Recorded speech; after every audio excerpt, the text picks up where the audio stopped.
Now let us turn our eyes back to our main story. From the shadows of his hidden sanctum, Mentalion pulled another string.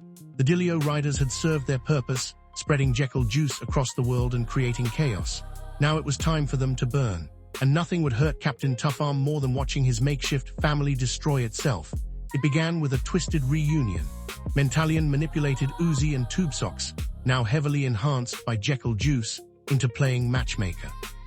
Uzi, whose mutation had given him an absurdly long and powerful penis that he had to literally wrap around his waist like a belt, and Tubesocks, who had transformed into a living pair of sentient tube socks that Uzi wore, set the plan in motion. They threw a massive anniversary party celebrating the release of Muufasa's first album, the one produced by Lil Blaze. Old feelings resurfaced. That night, in a haze of nostalgia and lust, the former lovers rekindled their relationship. Blaze, still missing his butthole thanks to earlier MHT experiments, found creative ways to make it work with his Ratman ex. The next morning, as they lay together in bed, Mentalion struck. The General, wearing a stealth suit provided by Red Star Technologies, released a concentrated rage gas, developed by the villain known as the Pollutioner, into the room. The effect was instantaneous. Muuphasa and Blaze went from cuddling to trying to murder each other in seconds. It was a savage, ugly fight. The Dilio riders tried to intervene, but the two former lovers were too far gone. They tore into each other with everything they had. In the end, they landed fatal blows at the exact same moment and died in each other's arms. The General slipped in during the chaos, surgically removed Muufasa's brain, and took it as a trophy for Mentalion's collection. Captain Tougharm had finally calmed down and returned to Earth after his exile in space. The first thing he heard was Tom Laser on 12 o'clock midnight news. In a shocking turn of events, underground rap legend MC Muuphasa and his former producer Lil Blaze were found dead in an apparent murder-suicide. The words hit Tougharm like a physical blow. He raced to the Dilio riders' main hideout. The scene was carnage. No bodies, but pieces of his father's skull and brain matter were scattered across the floor. The sight broke something deep inside him. For an entire week, Captain Tougharm went on a rampage. He no longer pulled his punches. Any supervillain who didn't surrender instantly ended up in the hospital, or worse.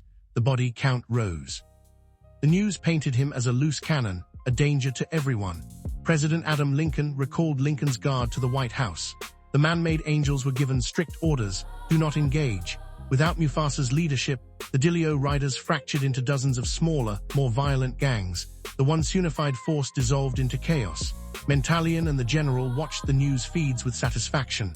Phase 1 complete, Mentalion whispered, Muufasa's brain floating in a jar beside him. Now let's see how far we can push the alien before he breaks. Then a massive, surreal funeral was held for MC Muuphasa and Lil Blaze. The thanks taker officiated, giving a long, dramatic eulogy praising Muufasa's dedication to what he believed in and Blaze's legendary homosexual beats. The crowd was packed with notorious criminals like the Red Masked Jester, leader of the Deck, Red Freddy Fred, ringmaster of the Circus Clown Gang, Frankie Anctor, boss of the Mass Murder Mafia, King Froststorm, ruler of the Antarctica Winter Inc. Even Hobo Willie and what remained of his chaotic crew had come to pay respects, but Captain Tougharm did not attend. There are no bodies, he said bitterly. What's the point? Unknown to the world, and to his own son Muuphasa and Blaze survived. In a final act of gangster stubbornness, Muuphasa, somehow still functioning without his brain, later claiming that he was way too gangster for dumb-ass brain, he dragged Blaze out of the hideout during the chaos. The two critically wounded men fled the country and went into permanent hiding. Their story was far from over, but for now, the world believed Captain Tougharm's father was dead. And Mentalion's plan was only just beginning. From his hidden throne, Mentalion smiled as another piece of his grand design clicked into place. Through his deep connections with Dr. James Power and the secretive Tomorrow Society, he began feeding radical ideas and advanced technology into the Man-Made Angels program. The message was simple. The government's restrictions were holding them back. Extreme measures were now required.